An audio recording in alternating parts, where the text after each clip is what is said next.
praying to God, and I just kind of said, God, I just really want to know you more intimately. I want to go deeper and really, really get to know you. And that was the very first time I can say that I literally heard God speak. And it was just as clear as we're talking right now. And he said, if you want to know me better, I need to show you something first.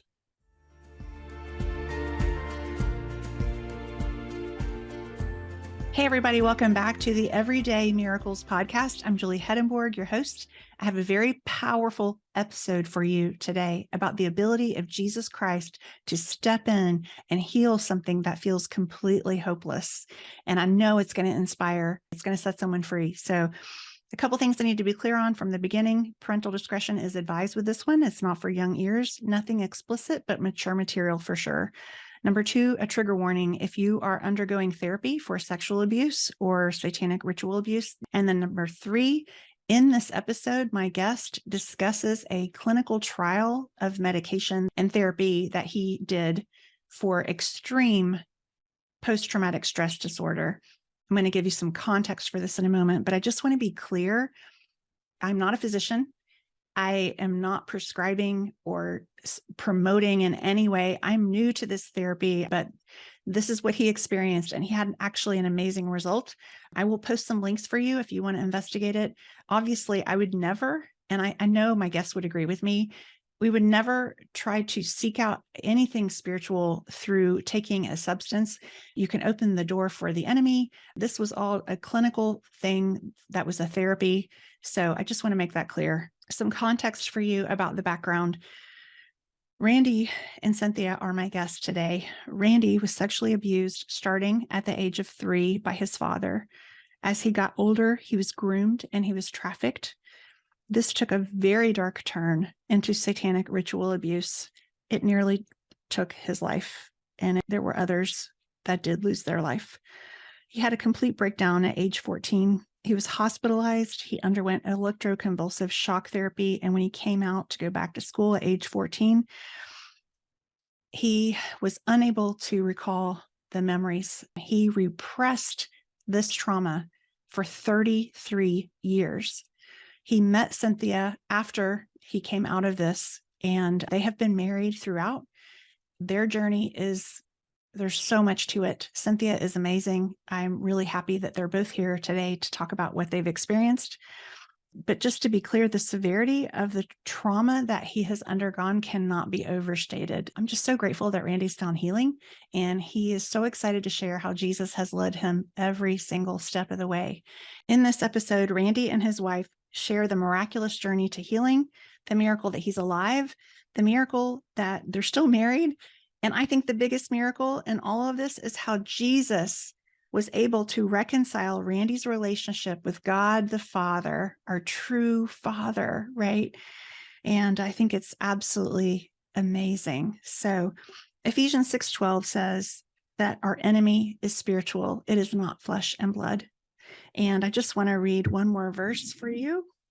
In John 1:4-5, he's talking about Jesus here. In him was life, and that life was the light of all mankind. The light shines in the darkness, and the darkness has not overcome it. So what a beautiful reminder. And Randy is no longer a victim. Rather, he has victory in Jesus Christ. So I hope if you're listening today and you're battling with post-traumatic stress disorder, or maybe you're in a relationship with someone who has these issues, I hope this brings you hope today that Jesus is still healing, and he is healing things that nobody could imagine. So I want to welcome my guests today, Randy and Cynthia Lail from Charleston, South Carolina. We will be referring to their book that is out. It's called Our Born Identity, Randy and Cynthia Lail. It was also written in collaboration with Rebecca Davis, who is a Christian trauma-informed author. This is a beautiful, beautiful book, the miracle story. So welcome, Randy and Cynthia. Thank you very much. To be here. Yeah, so interestingly enough, I mean, most of my adult life, or majority of my adult life, I had no memory of the abuse that I had as a child. So I was living a life that was just very much in disarray, acting out, sexual addiction was in full swing.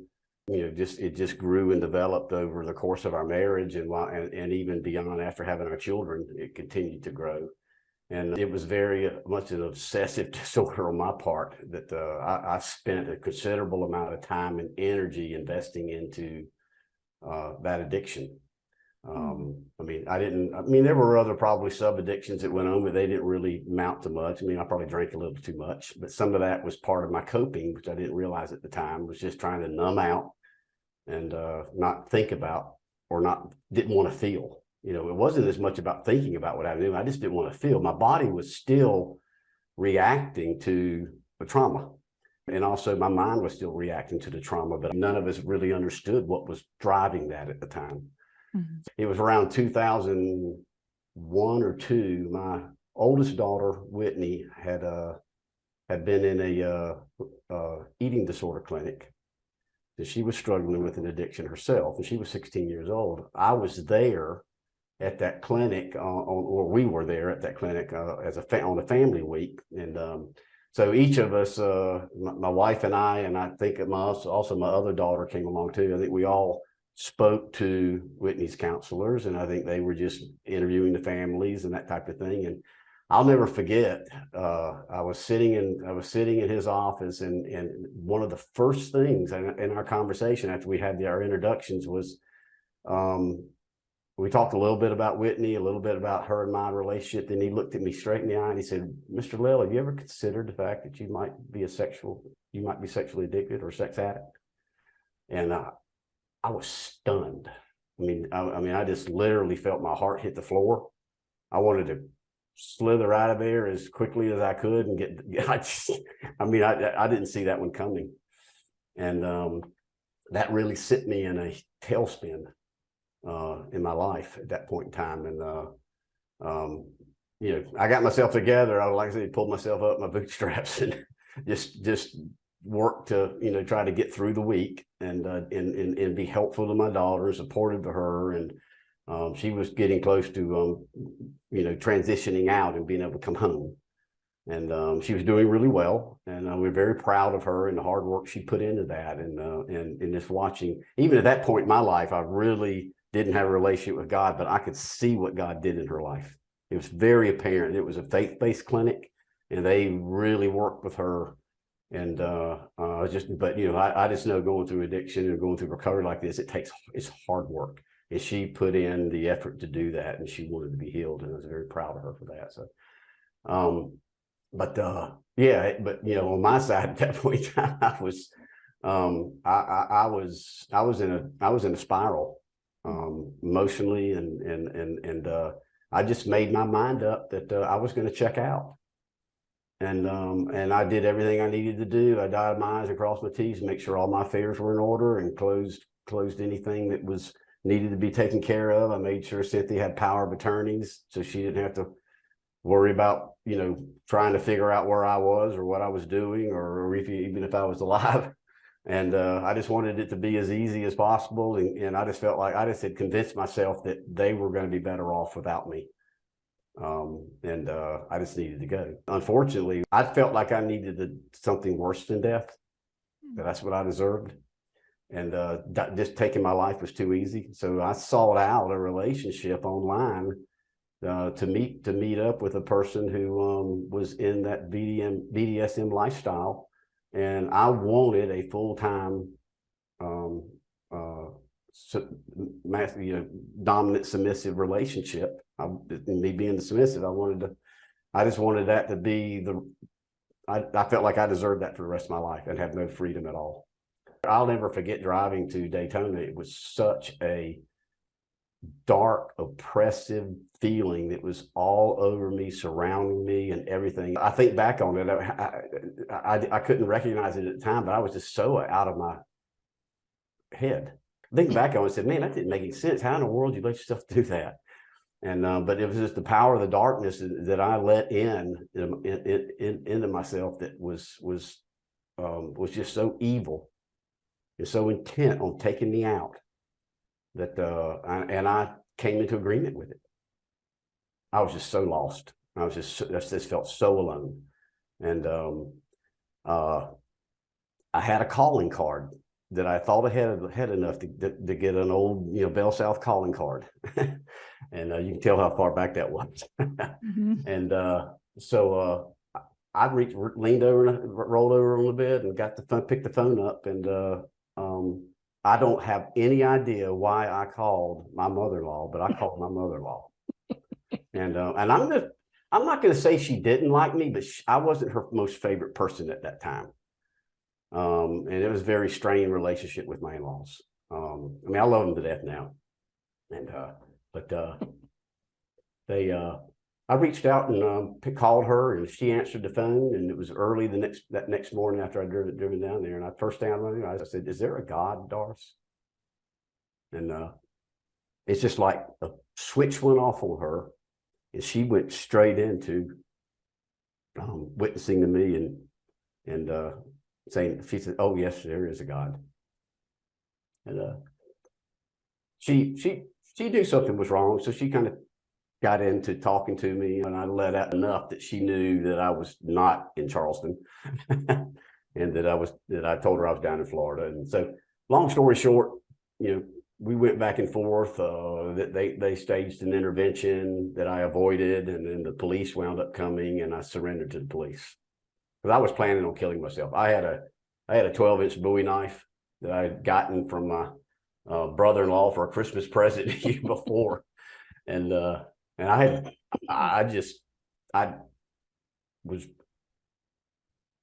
all I had. So that was what I was going to try to do it with. And I sat there many times holding that thing at my gut. And I just couldn't do it. I just couldn't do it. And so it was laying next to the bed. The police came in looking around. I think they were wondering if I had a gun or not. But they saw the knife and they said, "Do you mind if we take this?" And I said, "No, you can have it." And then they helped me to the hospital. And so I got evaluated. So that was the second time I've been admitted to a psychiatric ward. Once when I was 14. I'll tell you about that later. But I get evaluated. They finally say I can go, but I have to have somebody come get me. So I'm 4 hours away from anybody I know. And so I picked up the phone and called Cynthia and told her where I was at. She said, "I'm coming to get you."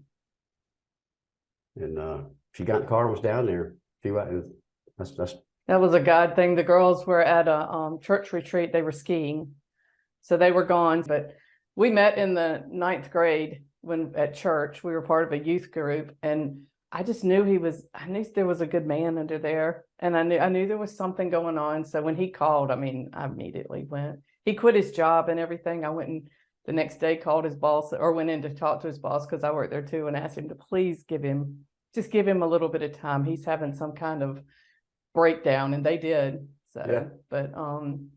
But yeah, so I drove down there and got him. I come home and I realized I got to make a change. I owed it to Cynthia too to make that change. I went and got some help. I was seeing a psychologist at the time, was on a regular basis. Got involved in our church. We go to Seacoast Church here in Charleston, and that was another Holy Spirit intervention that I was introduced to people who just became mentors in my life right off the bat, right away. And they started speaking into my life and to us too. And it was a Wild at Heart men's group, the first men's group I'd ever been involved in. And I sat and listened. I sat like a lump on the wall for weeks, just listening and listening and listening. And one day something hit me and I just started talking. And I don't know how long I talked. It had to be 10 plus minutes. I was just spilling my guts to what I knew at the time. I was telling her about the suicide attempt. Except I kind of left some things out, but I gave them enough. I didn't go into all the detail. I wasn't that transparent yet. But it was just when I finished talking, I just kind of looked around the table and everybody was standing there with their eyes wide open, not saying a word. And I was sitting there going, "Oh my gosh, what did I just do?" and the guy lead the course said, "Wow, Randy, that's an incredible." And it just kind of, I really kind of got panicked for a second. I said, "Uh-oh, I shared way too much." But no, that just kind of launched me. That was early 2000s, and it just turned my life around. I mean, it was just like I had a series of years of just peace, and I was on fire for God. Involved in different ministries, and we went to Kenya for about 6 months and worked in a mission there. I mean, we just prayed, but I could feel some things shifting in my spirit. I could feel some frustration. I could feel some things kind of coming back that were really alarming to me underneath, and kind of frightened me. That peace was leaving. It was disturbing. And so in early 2009, I was in my living room praying, and this was the big turning point for what happened. I was praying to God, and I just kind of said, God, I just really want to know you more intimately. I want to go deeper and really, really get to know you. And that was the very first time I can say that I literally heard God speak. I'd gotten impressions in my spirit, and in confirmation in word and people speaking. That was kind of how I was hearing him before, but I'd never heard him speak before. And it was just as clear as we're talking right now. And he said, if you want to know me better, I need to show you something first. And I said, bring it. Now, that was a big mistake. I thought so at the time, because that was my first flashback. Oh. And I started seeing some things that nobody should ever see. And it was with my dad. And it horrified me. I mean, they were just like big, quick flashes. And I understand exactly why they call them flashbacks. They're literally a flashing image. But what comes with that is all the emotional trauma, pain, everything my body felt, everything I emotionally felt hit me all at the same time. And that didn't go away as fast as the flash did. Mm-hmm. I mean, that stayed. I mean, it wrecked me. It really wrecked me. I feel so bad for the pastor. I wore that poor man out. Going to see him, just needing prayer. I was so desperate. And I didn't have the personal relationship with Christ yet. I didn't have that. So I was turning to people. And I said, I need you to pray for me. And I'd come back, I need you to pray for me. And I kept coming back and coming back and coming back. And didn't seem to be any progress. I was just losing hope. And I just didn't want to feel anymore. I didn't want to feel it. And finally, it reached a point many months later that I just finally told God, I said, you know what? I'm done. I can't do this anymore. I know how I used to handle this kind of stuff, and I'm going to go back to what I know. And that's what I did. I made that choice. And I said, if you want me, you know where I live. Wow. And I didn't pray. I didn't say I never prayed, but I stopped getting in the Word. I stopped studying. I stopped praying regularly at night, or whenever I would, I was doing morning times then. The only prayer he might have got is if I just said a prayer quickly before I went to bed. And I kind of got my career reestablished at that point, and I was working pretty hard through that. And so I stuffed it for about 2 years, and I was pretty successful at stuffing it for about 2 years. But I was back to the way I was, though. I was back online. I was back into the porn again. I was drinking a lot. I was drinking a lot of beer, and I put on a lot of weight in those 2 years. And I'd sit outside. I mean, I would have my alone time. Cynthia kind of learned to just leave me alone during those times and just give me a chance to decompress, come home, decompress from work. And it usually, unfortunately, it would take me a couple hours. And we were empty nesters by then, but it was hard. It was a really tough time in our life. And then that idea didn't hold up, didn't work real well. So it started bubbling up again. It's like a pressure cooker. It started bubbling up again, and I was back to wearing the pastors out again. I kind of started coming back to church. I found another one that I felt so sorry for, because I couldn't even tell him what I was trying to tell him what I was seeing and how it was making me feel. And I tried 2/3 of the time when we were together. And I could hear him over there praying in the spirit, just kind of praying over me, put his hand on me, that kind of thing, But bless his heart. I mean, when we launched the book, wrote him, and I sent him a pre-launch copy, and I wrote him and just thanked him for what he did for me. He's retired now, but just thanked him for what he did for me. But it's pretty cool. Mm-hmm. But yeah, so I realized at that point I needed professional therapy, and so we started looking. I mean, I was scouring the websites, just looking for someone in Charleston. You know, I wanted someone who was a trauma specialist, knew. I didn't know I had PTSD at the time, but I knew I had abuse.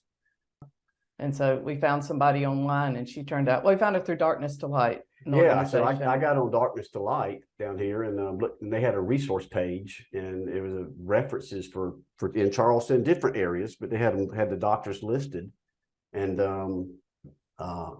it was interestingly enough. I'll tell you, I did not want a male therapist. Yeah, I was not doing that. It had to be a female therapist. And there's probably a reason why that'll come out later, because my groomer was female. I don't know if that had anything to do with it, but it's the only thing that makes any sense to me. And so she was amazing, absolutely amazing. I'll never forget. I wrote her, I texted her or emailed her or something. I think I emailed her from my office during the middle of the day, and wrote her, and it's basically spilled my guts just a little bit. She called me in 5 minutes. My phone was ringing. And she said, after reading what you wrote me, I felt like I needed to call you right now. And so we made an appointment. I saw her 2 days later. I worked with her for every week. Well, not every week. It went weekly. Then it would space out. We would have some times where we take breaks, and it would come back in. Because it was kind of like the ebb and flows of the PTSD, where we would get through a certain amount of the memories, and it was kind of like my body needed to rest. We thought we were through. And so I would go for months and not really have any symptoms, and then or whatever. Then all of a sudden it would roll back in, and the next batch would start coming. And if this went on from 2012 probably to 13, somewhere in there, but it ran the early teens all the way to 17. And to the point that she was getting ready to retire, but we were doing EMDR therapy, and it reached a point to where it wasn't getting to the last of the memories. The last of the memories were typically the worst, and it was this really deep-seated trauma, and it wasn't working. Yeah. So during that time, I mean, it was really, I was really struggling, especially after therapy. When I would come home, I would sit on the front porch. I'd pour myself a glass of bourbon, probably a triple pour, and a cigar, and I would sit out, and I get the biggest cigar I could, so I could sit out there as long as I could and smoke an hour and a half and drinking, and just not say nothing. I didn't want to sit and talk. I had to think about it. It was a tough time, because he did so much crying during that time. It was like, oh my goodness, the memories, and that would just keep coming back, and he would just keep struggling with it. And I would be like, you know what? He's going to be on his deathbed, and he's going to look back, and he's going to say, my dad took the first 13 years of my life, and then I gave him the rest of my life. I let him ruin my entire life. Why can he not just put it away? It happened. Put it in a box and forget about it. And so I went to him. I said, I need to go talk to your counselor. So he was like, what time do you want to go? We'll set it up right now. And so I went in there and I told her that. And she said, oh, honey, he can't. She said, those memories have to be processed, or they're like a little animal back there just scratching at him all the time. And short-term memories have to be processed into long-term memories, and they're not, because they're too traumatic. And so that made all the difference in the world, because then I understood that he could not just put it away, that we had to deal with this. And it changed our marriage. It changed our life. Yeah, it was, I was always in fear, and I wanted to share with her, but we just couldn't connect with what I was dealing with. And it bothered me. It didn't make me love her any less, but it bothered me. The memories were too much for me. I couldn't hear the things that had happened. But coming back coming back from the therapist, our whole marriage changed after that. Instead of it being almost, we were separate trying to deal with this, we came together as husband and wife and attacked it together. And that was a game changer. It was. Yeah. The next day or a few days later, I was sitting at the table and I was reading the newspaper, and there was an article about this sofa fire in Charleston where the 9 firefighters died.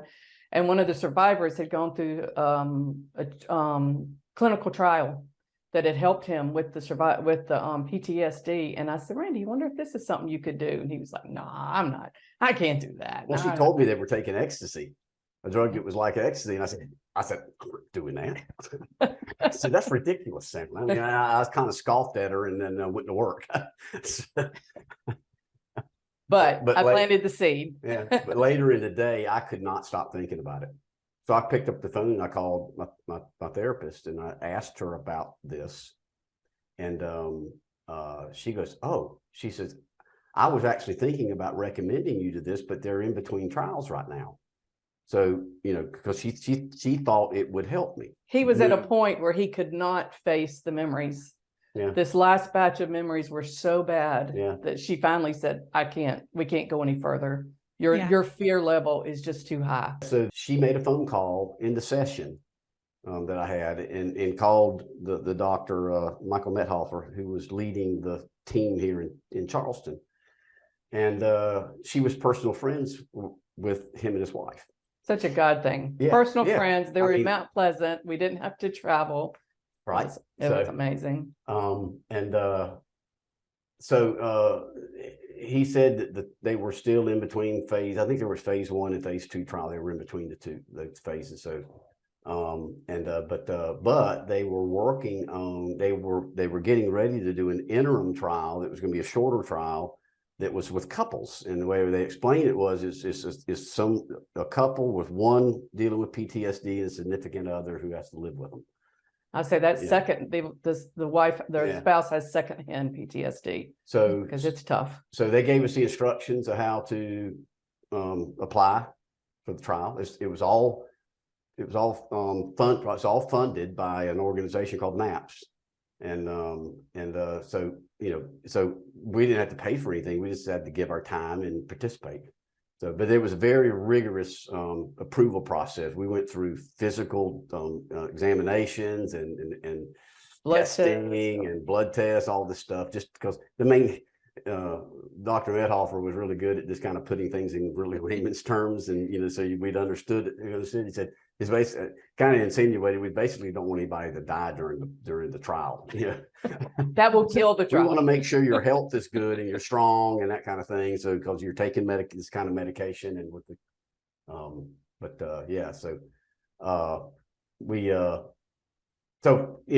it was pretty tough, but we got through it and we got approved. We thought at one point we were going to get pushed back, but we did get approved.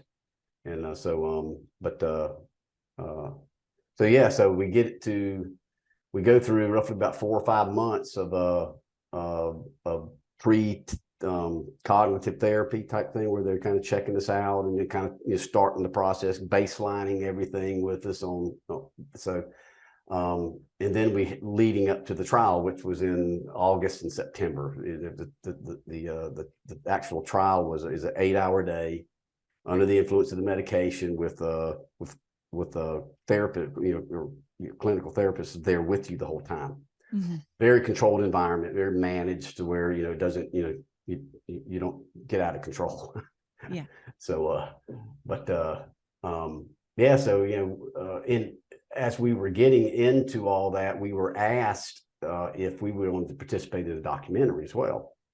So they were going to track us before, during, and after the trial. And the whole time through that, I just felt like I still had a heart for, other people going through this, but, I didn't have the capacity to do anything about it at the time. But if we could do it, if this worked, and we could be a part of bringing that story out, sure, we would do it. Early into seeing my therapist, the first few sessions, she told me she wanted to test me for PTSD. And I looked at her and said, well, that's for military and stuff, right? and she said, oh no, she said, any trauma is can cause PTSD. And I really literally, I had no idea. I never associated it with anything else but what you hear, with what we hear in the media. And it was always around, service members and maybe first responders and stuff like that. So anyway, so I went through. She said I was off the high end. I mean, so that she just wanted to baseline that, to have something to go by as we progress through. And periodically, over the years, she would retest me just to see where I was at, and I didn't really move a lot. And I think, like I said once before, I think I would go up and down in depending on where the memories were and what was coming back and what phase of that I was in. Because once I experienced a memory and processed it, I would feel better for a little while, and then the next memory would come in. So yeah. So the morning of the trial, I mean, I was nervously optimistic about very nervous about being healed. I mean, I had, over the years, I'd had so much lost hope, so much dashed dreams of being healed. And I just got to the point to where, am I ever going to be healed? Am I ever going to know what it's like to be different? And I was even saying to myself, I said, I was concerned that if I do get healed, what am I going to be like? How's that going to change me? Is Cynthia still going to love me? And through the documentary, because they interviewed me too, it ended up, I had the same feelings. I know the damaged Randy loves me, but will the healed Randy love me? So it was kind of a ironic thing that we were both worried about the same thing, but needless to say. So the morning of the trial, we're back to the documentary. They film us getting in the car. They're in the car. They have a drone up in the air watching us drive off. I mean, it's all this kind of stuff going on. Pretty cool, actually, just seeing how it's all done. And so we get over there, and while we're driving, there's a sound guy hidden in behind the seat behind us, listening to us talk. So it's pretty kind of it was very distracting, but it was cool. I get over there, and we all get out of the car. We walk in, kind of getting settled, meeting all the people there. There's a whole team of people there. Film crew. They're filming because they're actually filming the documentary separate from filming the session separate from the documentary. So they got all that stuff going on. They give us a quick tour, walk us around, kind of show us where we're going to be sitting. And I think it was chilly inside there or something. Yeah. And I needed, or maybe you were cold and needed to cuss what it was. You wanted a coat. So I go back out to the car. The car's parked out there by the road. And the whole way out there, I said, I could get in this thing and go.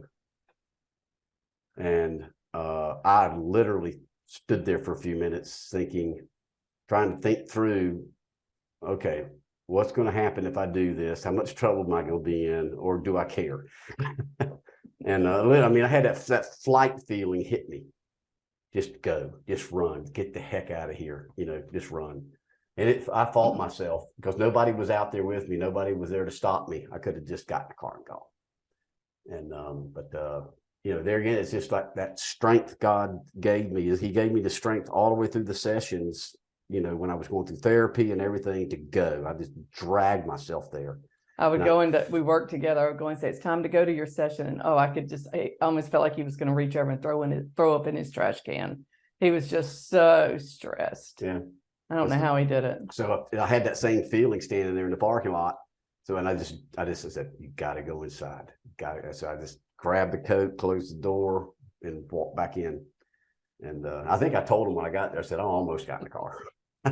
I bet now they take your keys. Oh, wow. Do you think there was a part of you that felt like, what if it doesn't work, or what am I going to see? That was the fear. He was so afraid if it didn't work. Yeah. So, run away, and that way you're not disappointed or let down again, or, whatever.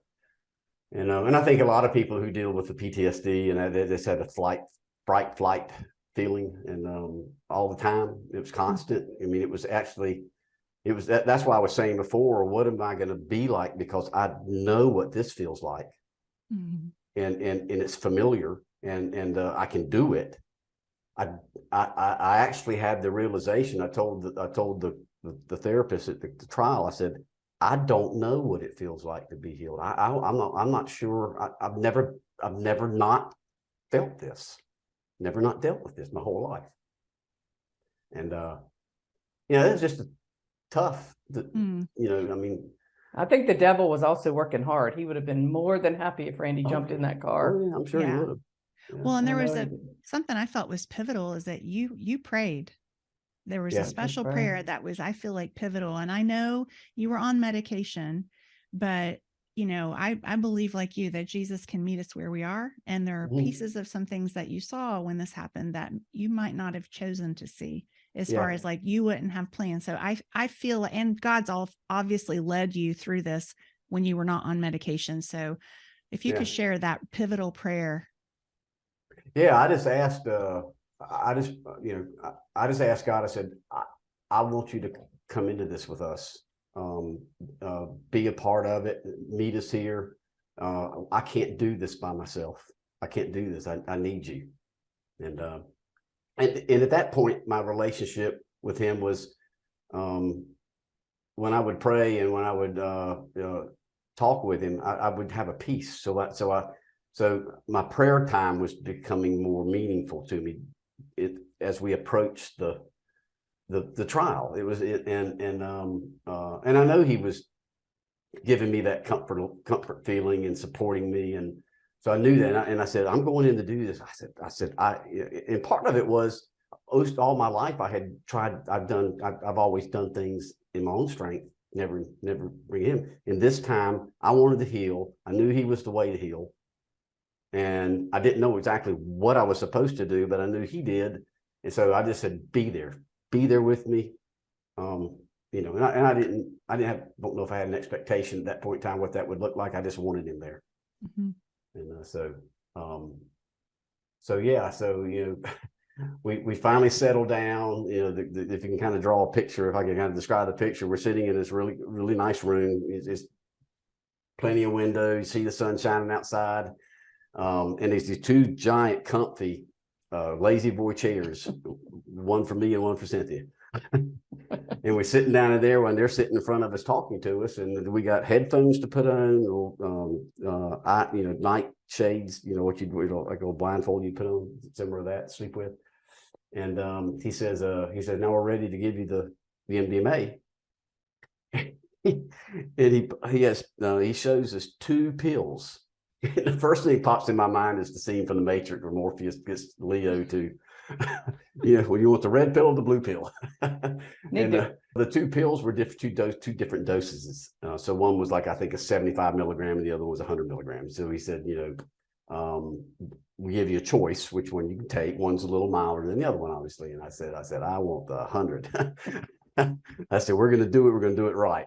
So anyway, so he explains to us the medication. He says, basically says the MDMA lowers the fear level in the patient and raises their confidence level. So he said it's perfect to allow you to process the memory, because what's blocking it is the fear. And he said oddly enough, MDMA was created for psychological therapies in the 70s. And it got out in the club scene by accident, not accident, but it was just kind of misused, hijacked, what do you want to call it? And that's how it got canceled. And when it got they tried, when they were trying to cancel it, they tried to keep them from canceling it in therapy, and they canceled it everywhere. So they had to take it out of therapy because because it's very promising. They thought it was a good companion to kind of help people work through the traumas. So, but yeah, so we take the pill about, I don't know, 10, 15 minutes later, you start feeling it. And so he said, we put our headphones on, it's like elevator music, and then we put the blindfolds on, we just kind of laid back. And he said, just clear your head of all your thoughts, just try to clear your head and just just relax. He said, your brain knows how to heal itself. You just got to get out of its way. So, so that's what we did. So that's what I tried to do. So I just laid back. I cleared my head, and then immediately it's just like I was sitting on the floor of my childhood bedroom when I was 3 years old, looking at myself in the crib, and Jesus is sitting to my left. So I'm just kind of stunned. I'm just looking around. I mean, the detail of the room. I mean, I can draw the room exactly. I actually described it to my brother who passed after back in 2015, and he goes, "Yeah, that's pretty much what the room looked like." You know, so where the bed sit, where the closet doors were, where the bathroom was, you know, the hardwood floors, that all that, and so we're just sitting there, and I'm seeing myself. I'm in the crib. My middle brother is in the lower bunk. And I crawl out and fall out of the crib and hit the floor. And I'm watching all this transpire. Phil gets out of the bed, runs over to me. My parents come in the room looking down at me. And I didn't understand, why was he showing me this? And this wasn't, you know, this wasn't an abuse. But what it was the beginning, what set it off.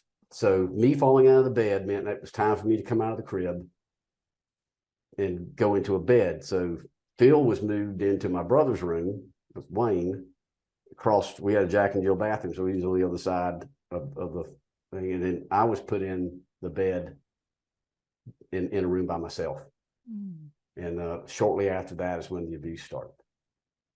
Wow. Yeah. So I go through all the 11 years of abuse. I go through all of that in this session, an 8-hour day, going in and out of, you know, laying back, you know, I would just sit up and just needed a break for a minute. But the whole time Jesus was with me wherever we were in the memories as we progressed through them, sitting with me, encouraging me. He would put his arm around me, or he would hold my hand. He would say, "I'm here. You can do this." And at one time I couldn't do it, and I said, "Can we?" I said, "Stop," and it just stopped. My head cleared. I sat up, and he spent the whole day. He would be curled in a fetal position, or his whole body would be shaking. It was just, I mean, it was so. Yeah. His body was just reacting to the memories and the feelings. And one time I was like, "I'm going to go hug him." And the doctor was like, no. He said, he was like, you know, we're mouthing it, but he's like, no. And he went over and just put his hand on him just to calm him down because he was shaking so hard. But I mean, it was amazing. And then he would sit up and he would take a breath and have some water. And then he'd say, "Okay, I'm ready," and explain everything that he had seen. And then he'd say, "Okay, I'm ready." And we'd lay back down. Yeah. And he'd go back through it. Yeah. What I had learned through all my therapy, and it was evident what Cynthia was just describing, was you along with PTSD, you have all the abuse memories, but your body has memories. It's called body memory.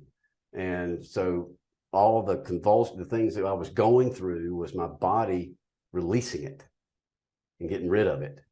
And it's crazy. So but I don't really necessarily remember any of that, because I'm in this vision, but my body's kind of doing things I'm not 100% sure. I mean, I remember I remember people putting their hand on my back or on my arm or something like that. I remember being touched, but until I saw some of the videos later of the sessions, I really actually didn't recall being in those positions. You know, I had some vague awareness of it, but not like what I heard her describe. Because it was a couples therapy, I took the MDMA also. And so I just laid back and said, "Okay, God, if you need to show me something, show me something. Otherwise, I'm going to just sit here and pray for him and just ask you to be with them." And it was an amazing time with Jesus. Yeah. But I spent the first session watching him most of the time because he was just going through so much. So Yeah. I was just laying over there praying as hard as I could pray, but God had it. Jesus was right there walking him through it before I even started praying that. So it was a really, I mean, looking back on it, it was the first session was really difficult. A lot of memories, I was processing all of the trauma. And, you know, I didn't see everything in a linear, I mean, it was in order, but it was significant events through those years. It wasn't like everything that happened. It was probably more focused on the trauma. So, but it's very interesting. I mean, I was seeing a lot of it, you know, in third person. So it was like disassociation. Probably 3/4 of the vision was like that. The other was in it. Mm-hmm. And the trauma levels were they were manageable, but they weren't I wasn't scared. Yeah. So I could really see how the MDMA really managed that, and what's so cool about the way they're doing it when it's in a purpose structured environment, it's used in the right way. It's good. Yes. Just when people take stuff and use it in the wrong ways, what gives it the bad reputation. So, yeah. So I mean, I remember sitting up that evening. We were basically said we think we started at around 8 or 9 o'clock, and it was 8 hours. It was a good 8 We hours. finished at 5. And we had a breaks in there. There were some breaks. They would bring us snacks to eat, stuff like that, get something to drink, go to the bathroom, kind of thing. But I would say better than 3/4 of it was all session. Wow. So yeah. And this is also, I just want to say for people listening, this is not like the medication is just an instant cure. This is in partnership. It's pharmaceutical grade. I don't recommend that anyone to try this on their own. No, but it's awesome. Very, yes. It's with the right therapy and guidance. Yes. And this stuff kind of continues to unravel some after, and we'll go into that. But it's really interesting to me, you know, to be able to, and it sounds like the amygdala part of your brain, that's like part of the fight or flight, like they can actually turn that down so that you can kind of see things, like you said, from an observer perspective, where it's not overwhelming. And that is my understanding. It allows you to process it and then move past it. So I want to get into some of the stuff Jesus showed you, if you don't mind. I know there was a part where you saw something with your grandmother. Could you talk a little bit about that? Yeah. So, not all the visions or all the manifestations that I saw during the session was trauma based. Some of it was in the spirit with him, with Christ, and really taking out of any reality. So it was basically in a place that it was almost like a cloud was surrounding us. It was all grayed out, so I'd had no perspective. I mean, I know I was in heaven unless it was some other intermediate place that he's created to meet me, but it was just me and him. And he said, "I have someone I want you to meet." And I hear this voice,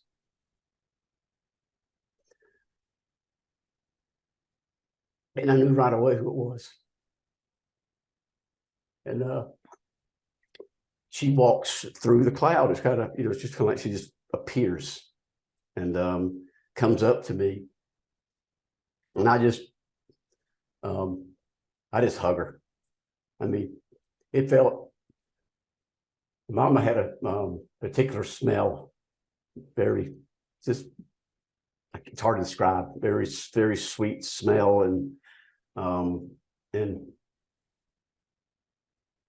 yeah, she put her arms around me and hugged me just like she always did. But what was so striking was that she didn't appear like I remembered her. She was in her prime, and she had an aura around her that just glowed. And the feeling that I got in that place was just pure joy, and it just emanated from her, from Jesus, peace. And she looked at me and said that she was sorry that she wasn't there the way she had told me she was going to be, but that because she had I have a memory of her telling me that she was I told her she was the first one I told what was going on with me from the mind of a 4-year-old. But she said she was going to look out for me. She was going to take care of this and keep me safe. And she left after that visit and passed away not long after that. So seeing her there, she was just reassuring me that it didn't stop there, that she had prayed for me. And the only way I can describe it is she unleashed the Holy Spirit to look out after me. And it was just, it was just such a beautiful experience. And that she told me how proud she was of me. And even at that point in time, I struggled with hearing that. I mean, I had a hard time hearing people say, you're brave, you're proud of you. It just didn't resonate because I didn't believe it. But I was gracious and accepted it with her. And she was held my shoulders and looked me straight in the eye and said, I just want you to know. And she looked over at Jesus and said, this guy's got you. You don't have anything to worry about.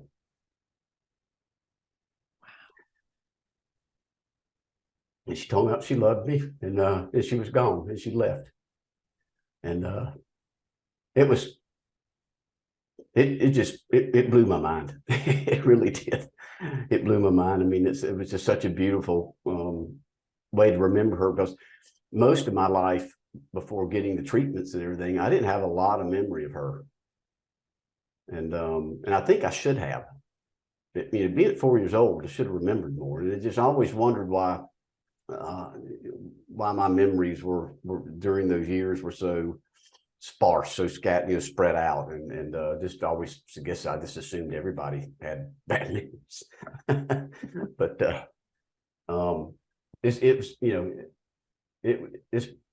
I've gotten so much more back about her, since the treatment. It just like it opened up my mind to just things just started pouring in, and almost like it was almost like a fire hose, especially after the first session. We had a 3-week break before the second session, and that was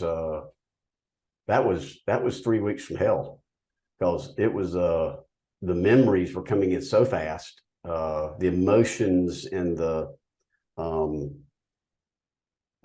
what's the right word I'm trying to use? I would just go through panic attacks, and then the emotional swings, and I was really, really struggling. And they warned us that you're going to go through some things because you process so much that you're going to unlock things that probably were inadvertently locked away. I mean, it wasn't just trauma memories I was getting back. I was getting back just normal everyday memories of stuff. I said I'd forgotten about that. It was kind of like when I got it, it's like I'd forgotten about that, but it was like it was there. I knew it was a memory.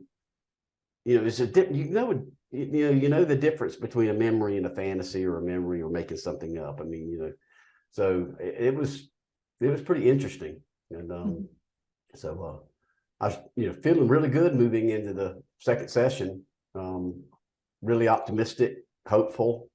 My demeanor and all was different. My countenance was all different. I mean, I could even feel it. I was getting a little expectant about, man, this session is going to be something else. I mean, I can't wait to meet God in it. And I was just real excited about that. So kind of had some false expectations in there that, set myself up. So when we start the second session, I lay back and nothing's happening.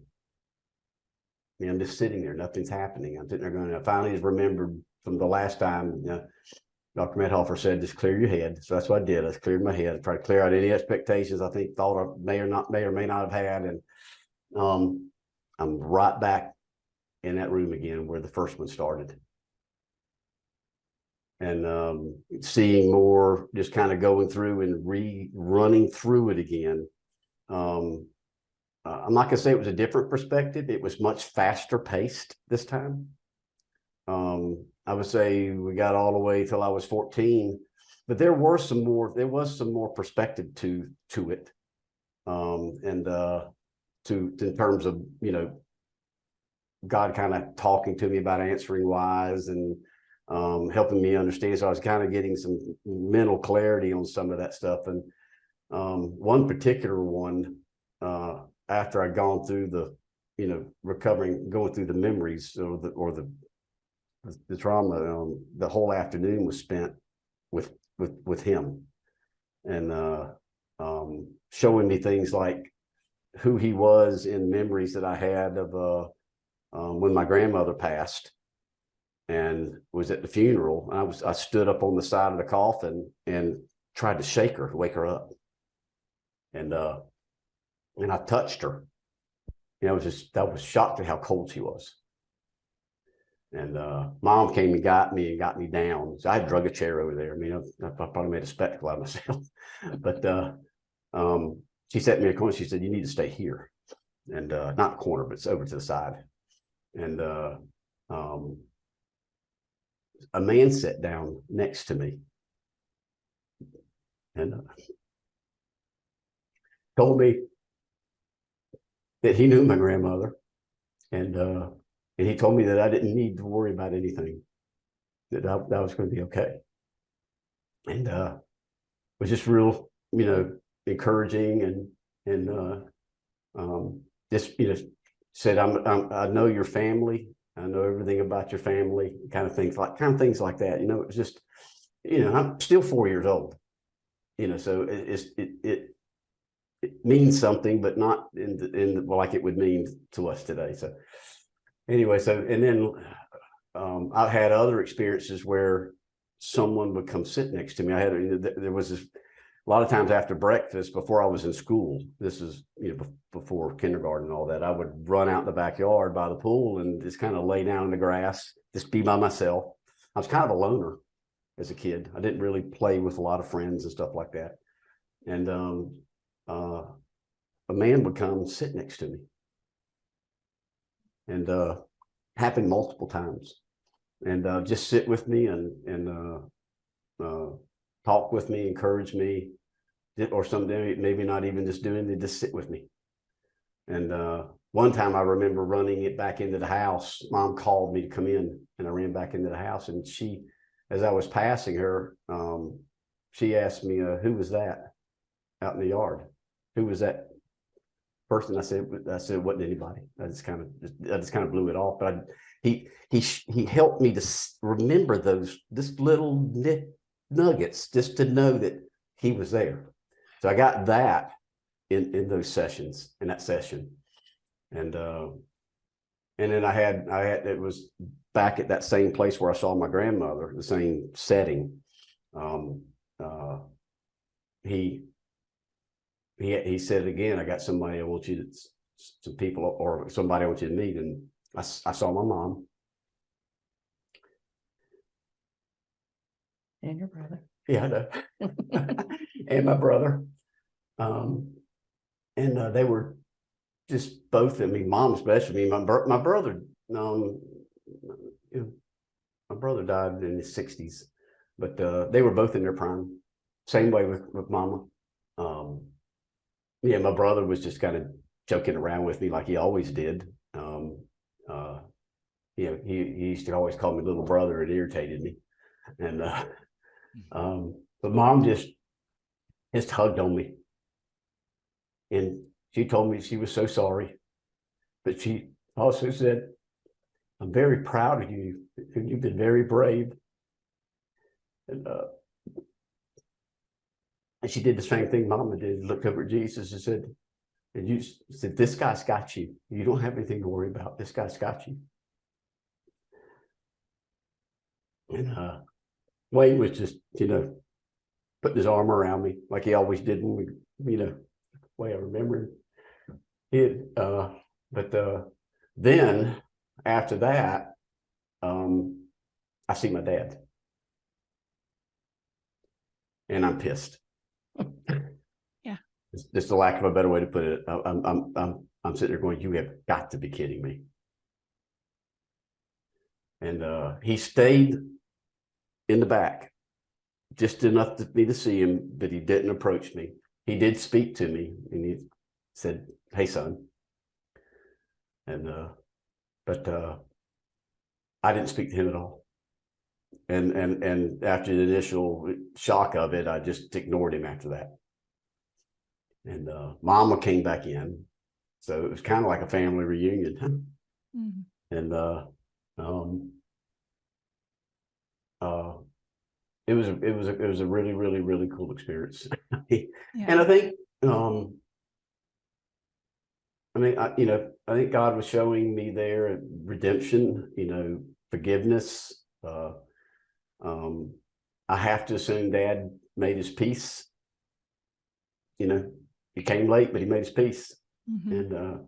And eventually I got okay with that, and was able to finally forgive him. I mean, I would forgive him and forgive him and forgive him. It's like, but I'd put it across and I'd come back around to the side and pick it back up.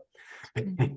It's just hard. It's because with all the memories, new memories coming, it would start all over again. I'd have to forgive him again. And it just, I said, how many times? And then, we were talking about this recently in a small group, and one of the guys said 70 times 7. Believe me, it's a lot. So, yep. So at the end of that particular vision with my family, Jesus said, I got somewhere I want to take you. So we start walking. And as soon as we start walking, I kind of, something catches my eye, and I look up and I see all these just brilliant streaks of light streaming through the sky. It was the most amazing thing I'd ever seen. I mean, way beyond any fireworks show you'll ever look at. I mean, it was just everywhere, and colors I'd never seen before. It was just really something else. I was just awestruck. I was just walking along, looking up, so I was glad he was looking out for where I was going. And also I noticed as I'm walking along, looking up, it starts cutting off. It's like something just like a shadow, we're just cutting it off. And then it all disappeared. And I realized we entered into another place, and I just could feel the room just vibrated. It was it's just like you could just feel whatever the power is emanating all around you. And I heard this voice, and it said, "Who is this?" And I kind of looked around, and I didn't know what to say. I said, but I could feel the vibration. Became the voice. It was like you could feel it. I could feel it inside me and around me, and it was almost like, I wasn't necessarily just hearing it from my ears. You were hearing it from every part of your fiber of your being. It was crazy. And I had a sense at that point, I said, that's got to be the voice of God. And Jesus spoke up. I looked at him, and Jesus spoke up and said, "This is my friend, and I vouch for him." And it was just really, really beautiful experience. I mean, God said that, told me that no more will you be apart. And it was just it wasn't like it was a whole lot of words, but it was like I was being accepted.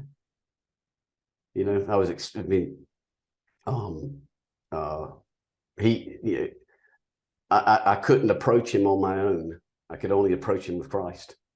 Mm-hmm. And I didn't fully understand. I'm still not sure I still fully understand that particular vision, but over the years, and I've reflected on it, it's really, I think it's really more about that he needed to show me that who my father is. And I'm just now even, I'm skipping ahead a little bit, but I'm just now really accepting that he's my father. and being good with that, and being and feeling like I've got a father who loves me. And because if it's a struggle for a long time, you know, I was okay with the Holy Spirit, I was okay with Jesus, but I was not okay with God. And because he represented that father, and but what was so beautiful about all of it is they got it, and they understood it, and they knew where I was at, and still worked on me, still brought me along. And it's just an amazing love that's beyond anything we can imagine here. So after that vision, I kind of I don't remember if I came out or if I continued on. There was one more just before we finished the second session. It wasn't like I was standing there with him. It was just a voice I was hearing. And it was, I'm proud of you. I'm so proud of how strong you are and how you've pushed through this, that you brought me into it. And all this it was very kind of a summing up kind of conversation. But he says, there's one thing we need to close up. It's been left opened. And that was where I had begged God for years. I just couldn't do this anymore. I can't do this. Is after I'd committed suicide. I just can't do this anymore. The pain is too much. I said, if it's okay with you, will you just bring me home? And he said, you have a choice. He said, you can come home now, or you can stay. And I went, oh, it was just like my life was flashing through my head at that point. I started thinking about my kids, my grandkids, Cynthia. I thought about the trial. I said, oh God, this would be devastating to the trial if I just leave here. Yeah, I was going to say somebody must have been praying there too. That would probably ruin the trial. I just had this peace in my spirit all of a sudden. I just said, no. I said, I don't think I'm finished. I said, I think there's still stuff I got to do. And I wanted to do that and make a difference. So I said, I'll stay. And, but that was just I think that was really kind of cool that that door needed to be closed. It needed to bring that around and actually just recognize that, because, we all kind of walk around, oh gosh, this world's so crazy. I want to be glad when God takes us home. You hear people say that all the time. But that was something that I didn't think too much about it right at that point in time, but as the years went by and I reflected back on it, that he knew exactly what I needed to hear, and I needed to engage in that and close that down. So that was the end of it. Yeah, boy, coming out of the trial, though, we had so many expectations of, oh man, we're done with this. I was done with the PTSD. We tested the following week, and my PTSD level was nearly non-existent. Wow. Yeah, I mean, we were pretty amazed by that. Now I was still unpacking mentally all the stuff, the memories and everything. But what I thought was really interesting after the second session was, instead of having all these memories and not really knowing how they fit, now I could remember stuff. I go, wait a minute, that goes here. This didn't happen here. This happened here. So I was getting it back in order, putting it to a timeline, and even when I started journaling a couple of years later, where I started writing all this down, I was fixing it while I was writing. Wait a minute, that didn't happen here. This happened here. And, it was just, all that, the therapist was telling me he had another patient that described that he was reorganizing his file cabinet, just getting everything, in place where it's supposed to go, like we would normally have it. So your brain's up there just doing all this. And automatically, Yeah. And, at some level, you're conscious enough to kind of know what's moving around. So Randy, I'm curious, you had some kind of memory of your grandmother at this time and making known to your family what was happening. Can you talk a little bit about that?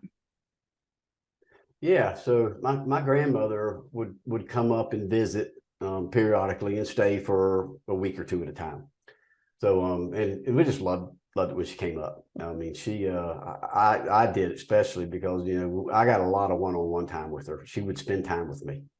And she stayed in one of the room on the next to us where in my brother's room. And so I was just sitting on the bed talking to her. She always used to have these cherry cough drops, and I loved them because they really taste like cherries. But it was medicine, so she wouldn't give too many of them to me. But we were sitting on the bed talking, and I was just telling her what I did. And she said, "What do you like to do with your dad?" I said, "We washed the car and that kind of stuff." And she said, "Well, do you have anything really special that you do with your dad?" And I said, "Yeah." I said, "We have a special time." And so we're both like I said, we're both sitting on the bed, and I said, "Well, what are you doing?" She said, "What do you do in your special time?" I said, "Well, he touches me here," and I showed her we're in my private area, and she just stopped. It was almost like she went pale, and she closed her eyes and then opened her eyes again, looked at me, and said, "Does this happen often?" And I was starting to get a little kind of concerned. I mean, I could tell something was wrong. And she said, she said, "Does this happen very often?" I nodded my head, yeah. And she said, "How long has this been going on?" And I said, "I'm not real sure," or something like that. So anyway, she just grabbed me and hugged me. And I just love the way she hugged me. It was just so comforting and just so peaceful. And she laid down on the bed with me and just hugged me and started singing to me like a lullaby. And somehow she wasn't really singing the words of the song. She was kind of praying to the tune of the song. It was the way I remember it.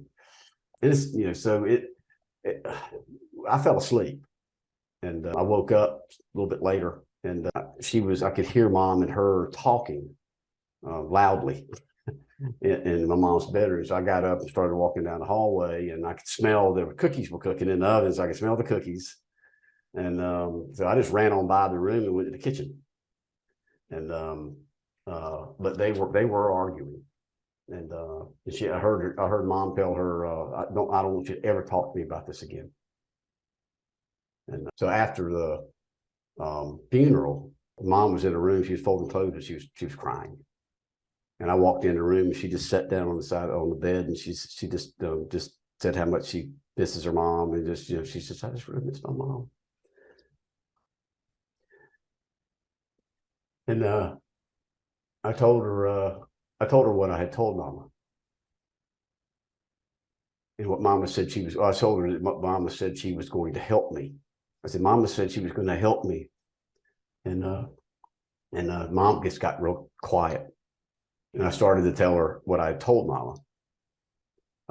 And she looked at me and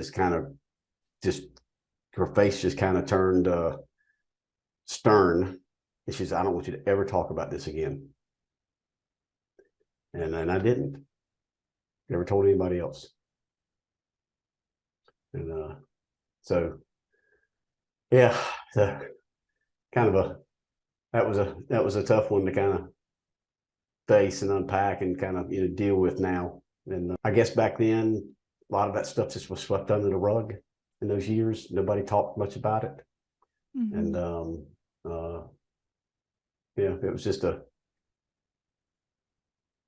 not like today. It's a little more out in the open, but still, yeah. Your experience having the whole Jesus experience, and granted you invited him into it, I'm just curious, Cynthia, did you experience anything like that? What's the typical experience that people have under this medication? It was an amazing peace, just so peaceful, and just laying there. And I just laid there, and I don't remember that I remember I just told him, "Show me if there's something I need to see. If there's something that's happened that I need to see, or anything you need to show me, just show me. Otherwise, I'm just going to lay here and just be with Jesus and pray for Randy and listen to him, you know, be there for him and just pray for him the whole time. But it was amazing. The peace was amazing.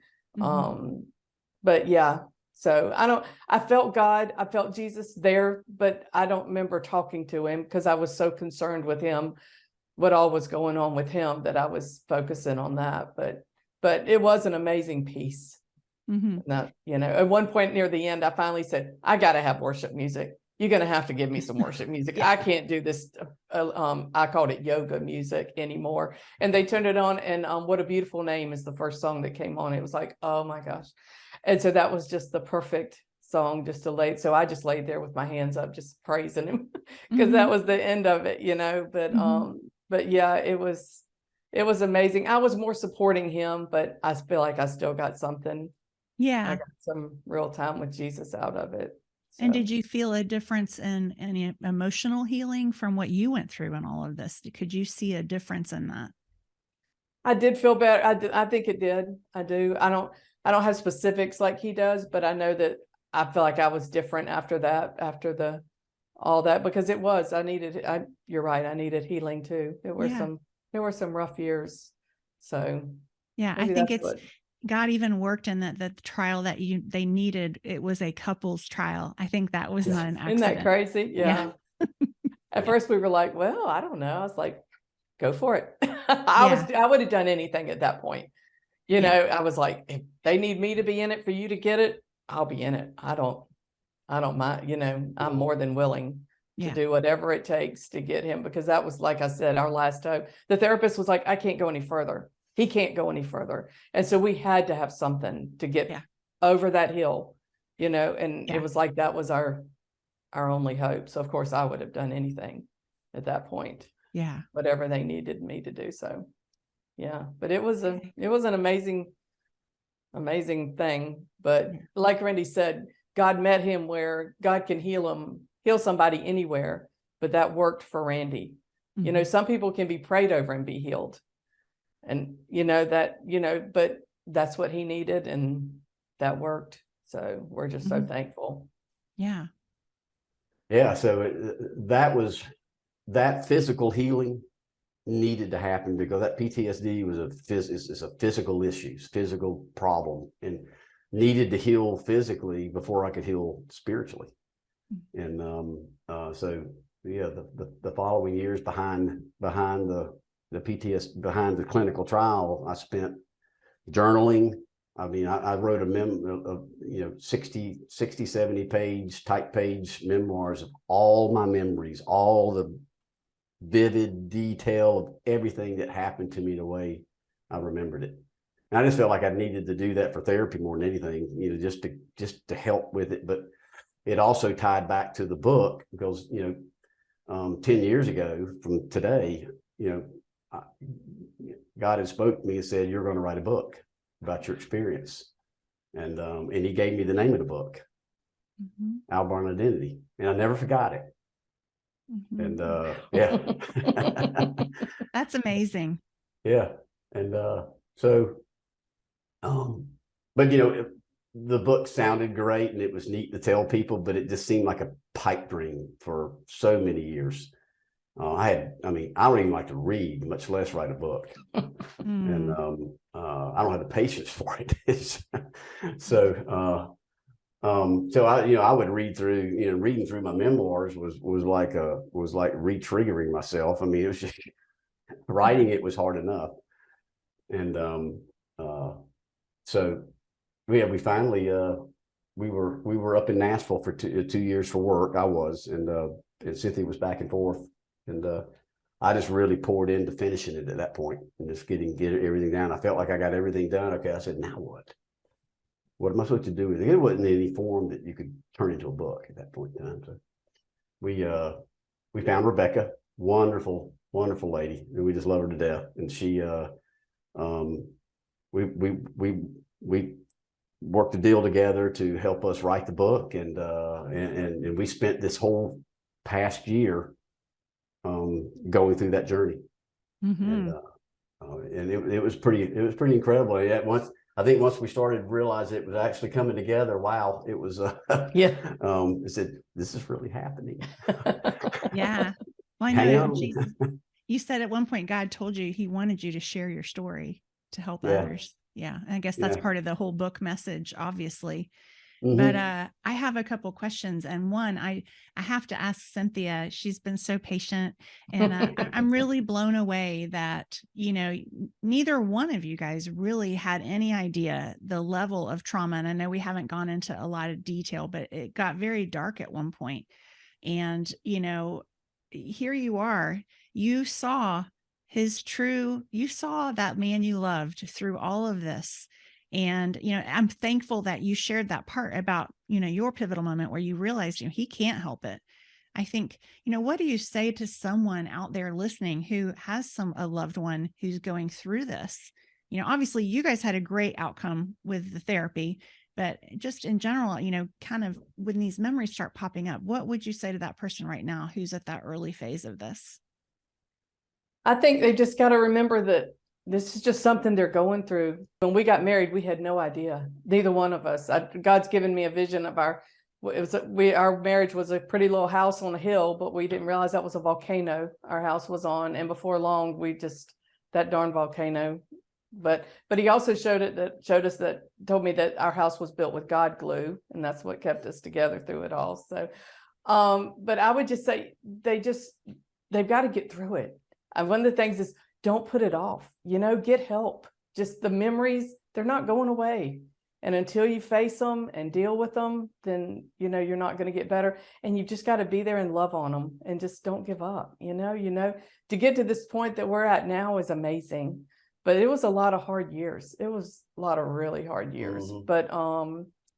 but yeah, God just kept us together. I just kept going to church and just kept praying. And a lot of times I would just, okay, Holy Spirit, you've got to deal with him. If I say it, it's going to make him mad. But if you do it, and God would, take care of it. All of a sudden he would come back and apologize or whatever. But yeah, you can't give up on them. You just got to keep trying and just love them through it. And just, God will bring them out the other side, and it'll be amazing. It will be. And then they have a story to tell. So, yeah. Well, and I love how he's laid it on your hearts that you want to help people, that are going through this and they don't see any hope, and it's amazing to me how quickly with this, praise God, the way he walked you through this, it's really beautiful.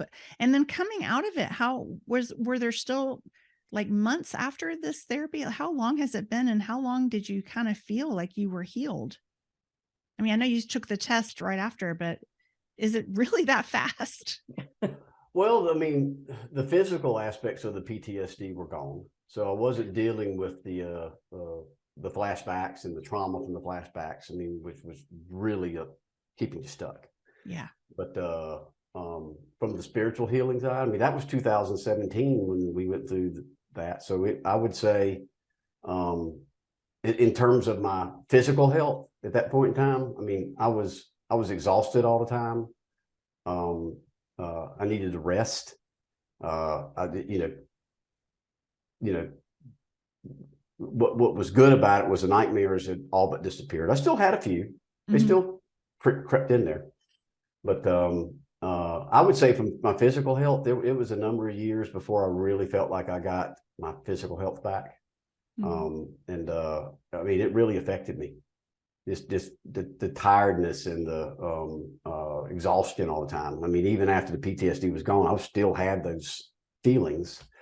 I hadn't done a lot to spiritually grow, and so that just begun during those years. Those after years. So it was just 2023 now, so it's been 6 years, 5-6 years. Yeah. From going from that to where I'm at now. I mean, so I'm not going to say I didn't get in some of the way. I think I got I think finally once I was able to kind of go and let my guard down, I just kind of slumped and just sat and didn't really do much to engage. I just didn't want to. I was just tired. you know? Yeah. And how is your relationship with Jesus today? He's my best friend. I just, yeah. It's, you build a friendship over time and relationship, people that are there for you. And it was important that he showed me that. He showed me that he had been there for me. And now that I know him the way I know him now, I mean, I get up in the morning now. He's moved my quiet time from night to morning. I get up in the morning now. I mean, I'm up 5 o'clock. 4:30, 5 o'clock, and to sit and just brew a pot of coffee and sit down and have quiet time and just talk and share together, and it's just spending time with him. I just love it, and I don't know. I mean, it's been a long time coming, and I'm just so glad I'm at where we are now, and then through him and through that relationship, he's healed my heart with God. It's helped me to be able to get to the point to where I can really see God now as my Father. Praise God. Yeah. Praise God. And I want to know, you've been through more than I can possibly imagine. And I'm so grateful for your healing, and to hear this beautiful miracle is phenomenal. But as you look back and you think about those early years where those memories were starting to surface and things were the volcano was starting to rumble, like there are people listening right now that are in that spot. So I want to hear from Randy. What do you have to say to that person who feels afraid to even get help, or they know something's wrong under the surface? What would you say to that person? Well, it took a lot for me to get to the point to admit that I needed help. I desperately wanted to be healed, and I would think everyone out there who's going through the same thing wants to be healed, wants to find peace. You wouldn't desire what you're going through. That doesn't make any sense. And like me, I tried everything in the world first before I finally tried the right way. And too often we do that. So controlling ourselves, handling ourselves. So just to know that there is a Father out there that loves you more than you'll ever know and understand. You don't have to understand it. You don't have to be right. You don't have to have your hair part in the right place and you're in the right clothes on. You don't have to appear to be anything. He'll pick you up out of the mud and help you up. So I would just encourage people just to never give up. The key was just never give up. Just simply ask God, I can't do this, and if you're really there, will you? And that was kind of where I was at. I mean, that's pretty much what I prayed, and he can work with that, and he did. But it's tough to go on when you're in a recovery journey and you're walking through all the stuff you got to walk through. It stinks. It's hard. It's tough, but it's necessary. You got to go through it before you get to the other side. And so I can't tell you how many times I just prayed and begged God to just take this off me, take this thorn away from me. And I'm fine with not feeling it anymore. And that's how it worked for me. So, but I think, the biggest thing I think that I prayed, I asked God for help, and I asked him to give me the strength to get through it, and he did. I had a choice. Sure, I could have walked away. I had plenty of choices, plenty of pivotal moments where I could have walked away, but he gave me just enough strength to say, okay, I can do this. I can do one more day. And that was how I took it. I took it one day at a time. Yeah. I'd wake up in the morning and think, God, just give me enough strength to get through today. Just get me through today. And it needs to be looked at it like that. Don't, just face the traumas, face the problem, and deal with one thing at a time. Don't try to do multiple things and get yourself all wrapped up. Mm-hmm. I had an interesting conversation with, I remember, with my first therapist, and I told her, I said, I'm really struggling with the sexual addiction. It's really bothering me. I can't get a handle on it.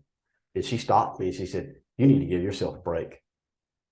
He said, you need to stop this. He said, we need to deal with the trauma now. That's the number one thing we need to deal with. Don't worry about this stuff. And she gave me permission not to worry about it. It changed. I mean, I'm not saying it went away, but it lessened it so much more. And because I was just saying, I was trying to fix everything again. I was trying to fix it, and I didn't have the energy to do it. So I was wearing out. And that's what the enemy likes to do, is engage you in all this stuff, tell you you need to fix this, and you fix this, and this is, man, you're hopeless. And that's, and that's what kills us. That's what keeps us from moving forward. So just, that advice was really, really key at that point in time in my walk, trying to get well. Yeah. So, yeah. I've got a second cousin, I believe, whose husband, she had went through some major addiction. And one of her things she said was, as long as he's trying, I'm trying. Mm-hmm. So, and that was one of the things I would say to people too, is as long as, because Randy never gave up. I mean, I don't know how he went to those sessions. I would sit there and just think, oh my goodness, how? He knows he's going to sit there and cry and see horrible things, but he makes himself go every week. And that's what she said. She said, as long as he's trying, I'll stay and I'll try. And that made, and I agree with that. As long as he was working at it, I was going to be there for him. And it was, it wasn't easy. We'd stand in that kitchen and he would cry. My shoulders would be soaking wet from the tears. And it would be night after night after night, wake up in the middle of the night screaming.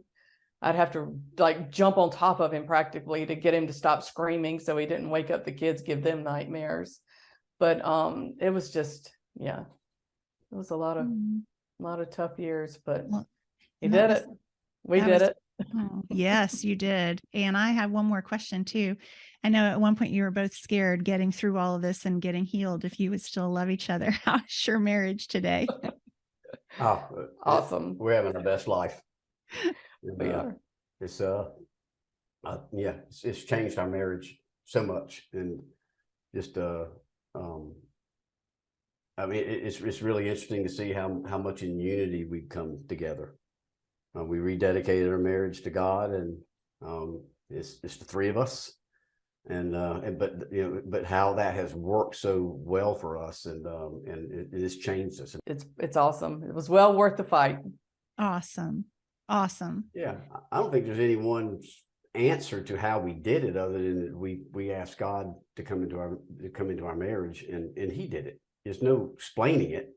It's literally that simple. And He's healed our hearts in a lot of places, and in things with each other, and it's grown us more closer together in the process than we've ever thought possible. And I can't imagine not being without Jesus, and I can't imagine not being without Cynthia. So. Yeah. Well, awesome. I'm so excited to be here with you today. And I wanted to just one more time for your book, because I know people may want to look at this and check it out. Our Born Identity, Randy and Cynthia Lail. And that is available on Amazon. And could there be a ministry in progress? There could. Yeah, I think so. This is part of it. Yeah. Just getting out. We're just beginning to make the steps and talking about our story, and real excited about it. Just especially where God's going to take this. I think, I'm certain there's going to be a ministry. So stay tuned. Okay, I can't wait. All right. Thank you so much. I always pray a little blessing over my listeners. Sure, I'll do it. Okay. Heavenly Father, we just praise you and thank you for your love and for us. And we just thank you, Father, for just giving us the story and allowing us the opportunity to be able to share. And we just thank you for Julie and her ministry and in this podcast. And we just ask, Lord, that you just bless it and bless it as it goes out into the airways. We ask, Lord, you bless the listeners. We ask you to give them peace and hope and through our story. and that you will speak to them and just open their hearts in a mighty way, and just bring healing and restoration in their lives. We just thank you and we praise you again, Lord, with all our hearts, and we just lift it up to you in your Son's name, Jesus Christ. We pray. Amen. Amen. Thank you so much for your time today. I'm really grateful. And like I said, I'm excited to hear how God's going to use this and how he's going to continue to work through you. So thank you both for your time. And everyone, thank you for listening. If you have a miracle that you want to reach out and share with me, please email me at everydaymiraclespodcast@gmail.com, and I will get back to you. Thanks, Randy and Cynthia, for waiting so long. So God is very active. So thank you so much. God bless.